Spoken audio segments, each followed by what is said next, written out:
The Grand Canyon has always stood as a testament to the vastness of geological time, its layers stretching back through countless millennia. The exposed bands of rock tell a silent story of the planet's ancient past.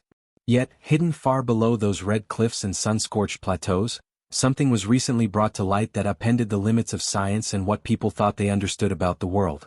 While a wildfire known as Dragon Bravo swept across the North Rim, prompting widespread evacuations and destroying the historic North Rim Lodge, a much quieter but equally intense blaze was igniting among scientists.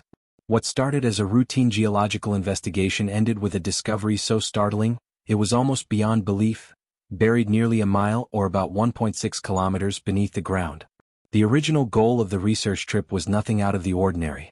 A group of experts from around the world, including geologists, archaeologists, and seismologists, had come together to use advanced ground-penetrating radar on the Colorado Plateau. Their aim was to better understand the seismic structure of the region.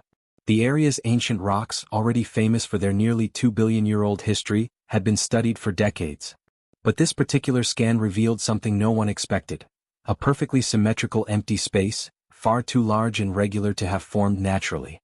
At first, the team thought it might be a glitch in the radar readings. But the shape's consistent geometry quickly ruled out any technical error. Further analysis showed intricate patterns inside the void: grids, rooms, passageways, hidden deep within.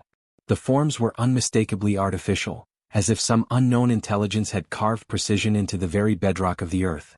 It took months of debate before anyone dared to begin digging. When they finally broke through, what they found was not just a cave, but a vast, interconnected underground structure unlike anything ever recorded. The design inside the newly revealed chamber was unlike any prehistoric style known to experts.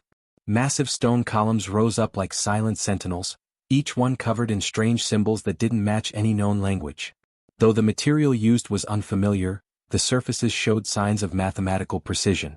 The arches bent in flawless curves, and the walls met at angles and ratios that only modern computers could calculate. The craftsmanship suggested either technology lost to history or a civilization with engineering skills far beyond anything currently believed possible in ancient North America. No traces of people were found, no bones, no tools, no shards of pottery. Whoever built this place had left no sign of themselves. Yet, the surrounding earth dated the structure to about 50,000 years ago, tens of thousands of years before any known culture could have created such a thing. The mystery only deepened. In one of the lowest parts of the chamber, the team found metal vaults. Each was sealed with a mechanism that seemed far ahead of its time. The material was immune to drilling, heat, or chemicals. Scientists tried everything: lasers, plasma torches, even freezing techniques, but nothing left a mark. Even more unsettling, the vaults emitted faint, regular electromagnetic pulses. Some compared them to a heartbeat, others to a coded message. As the weeks passed, it became harder and harder to explain the site using normal scientific ideas. Linguists and artificial intelligence programs tried to decode the symbols, but the markings refused to be translated.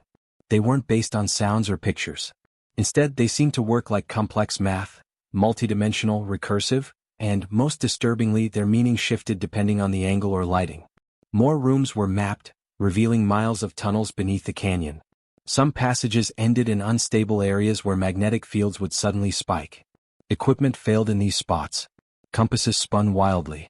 Even the most experienced researchers reported dizziness, nausea, and confusion. One geologist came out of a tunnel talking about mechanical noises and visions of huge machines moving behind see-through walls. Radiation detectors later placed in those same corridors picked up strange bursts, patterns similar to signals found in deep space. These oddities reminded some of the more controversial theories about ancient visitors from elsewhere, ideas usually dismissed by mainstream science. But this time the evidence was impossible to ignore. The chamber was real. The materials defied explanation. The signals could be measured. Every new finding pushed the boundaries of what was thought possible. Some scientists began to wonder if the site was never meant to be discovered. One idea was that the structure wasn't built to honor or protect, but to lock something away. Maybe it was a prison.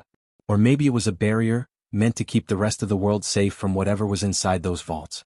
The thought was more than unsettling, it was terrifying.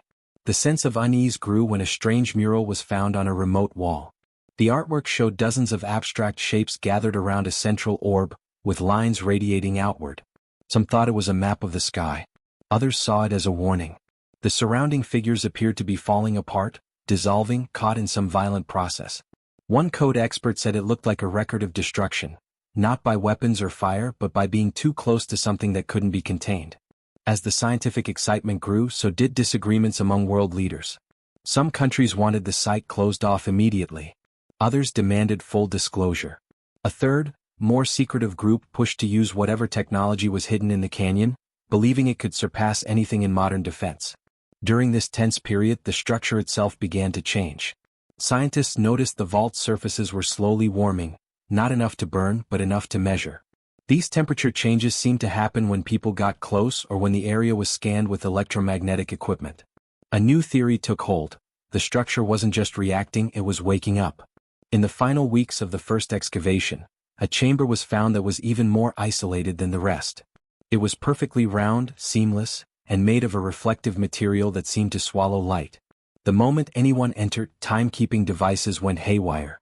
Stopwatches lost track. Instruments showed time moving differently. Within minutes, atomic clocks inside the room lagged behind those outside by tiny but consistent amounts. Repeated tests confirmed it. Something in the room was bending time.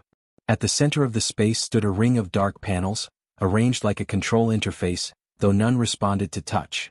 On closer inspection, the team found what looked like fingerprints, but not human ones, pressed clearly into the dust-free surfaces.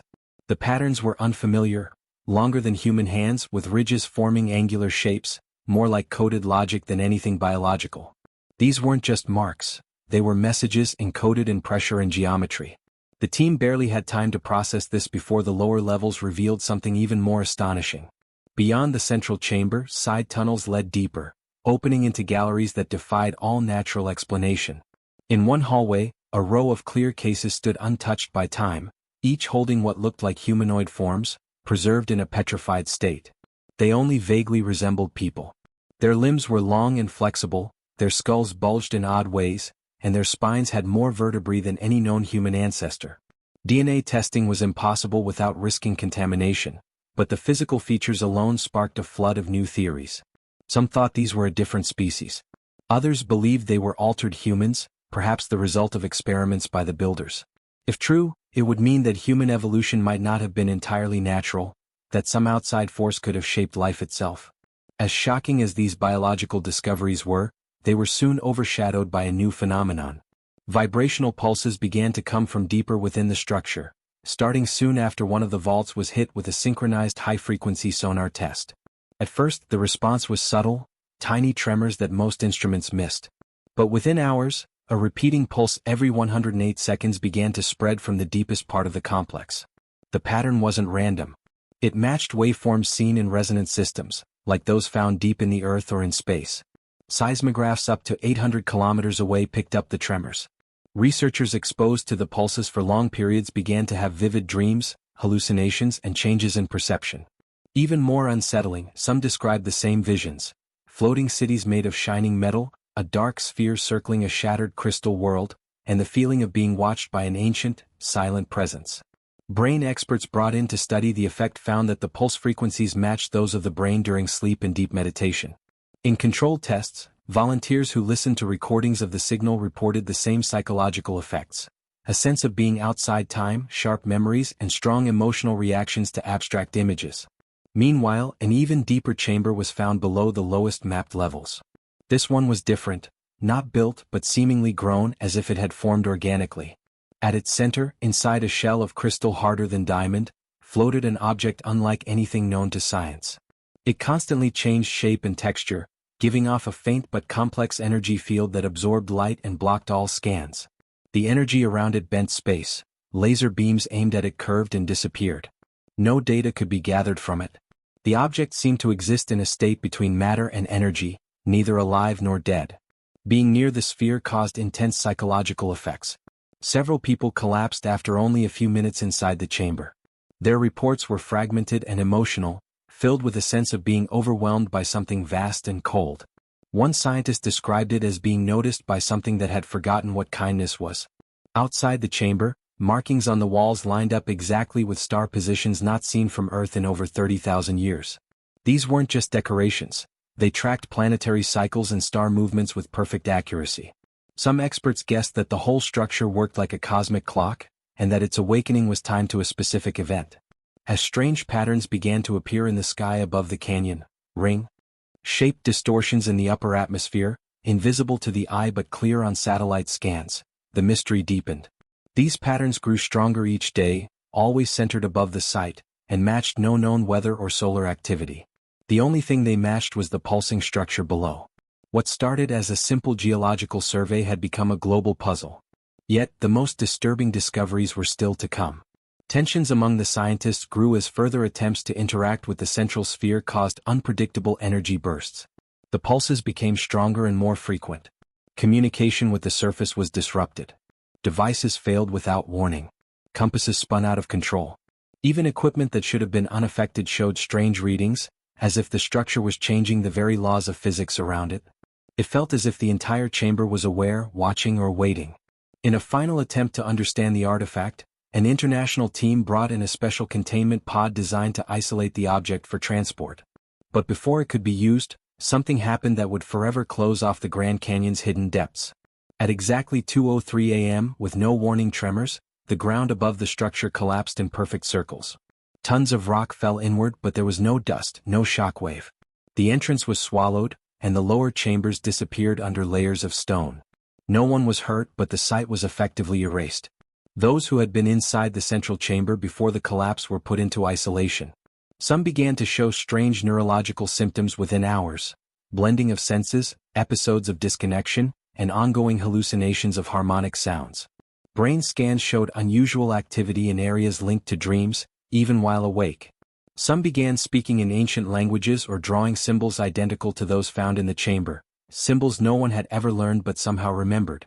At the same time, satellite images showed faint magnetic echoes on 5 continents, each forming spiral patterns at ancient sites: Stonehenge, Teotihuacan, Giza, Angkor, and Göbekli Tepe. The designs matched those found in the Grand Canyon's buried structure. These places, once thought to be isolated wonders, now seemed to be part of a larger pattern. A network, a grid. Official statements were quick and dismissive. The collapse, they said, was caused by unstable rock. There was no mention of the crystal sphere, the preserved figures, or the ongoing signal still faintly detectable on certain frequencies. The area was quietly declared off-limits for safety. Airspace above was restricted, supposedly for geological reasons, and the few researchers who kept investigating found themselves pushed out of their fields or quietly reassigned. Still, the signal continued. Amateur radio operators across the continent kept picking up the rhythmic pulse, now just a faint hum but still perfectly regular. Every 108 seconds, like a heartbeat deep within the earth. And it wasn't just in North America.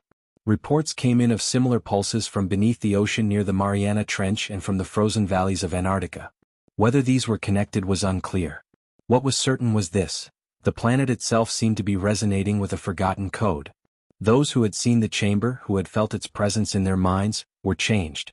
If this account has sparked your imagination, made you curious, or left you questioning what you thought you knew about history, keep searching for answers. There are still hidden truths, strange discoveries, and mysteries waiting to be uncovered, challenging everything we believe about our world and what might lie beneath its surface. Even after the collapse, the echoes of what had been discovered beneath the Grand Canyon continued to ripple through the scientific world and beyond. The official silence only fueled speculation. Whispers spread among academic circles and rumors began to surface in obscure forums and late-night conversations. Some claimed to have intercepted encrypted communications between government agencies, hinting at ongoing secret investigations. Others insisted that the collapse was not a natural event, but a deliberate act to bury something that should never have been found.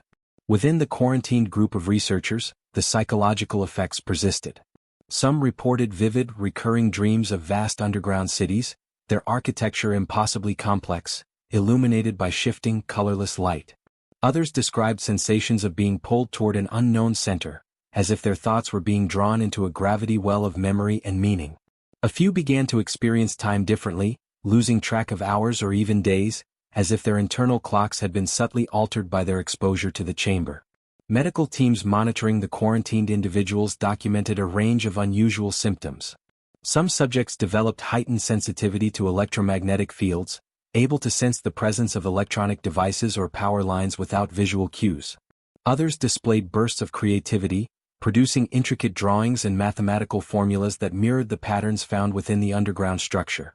In rare cases, individuals began to speak in languages that had no known origin, their speech filled with unfamiliar sounds and rhythms.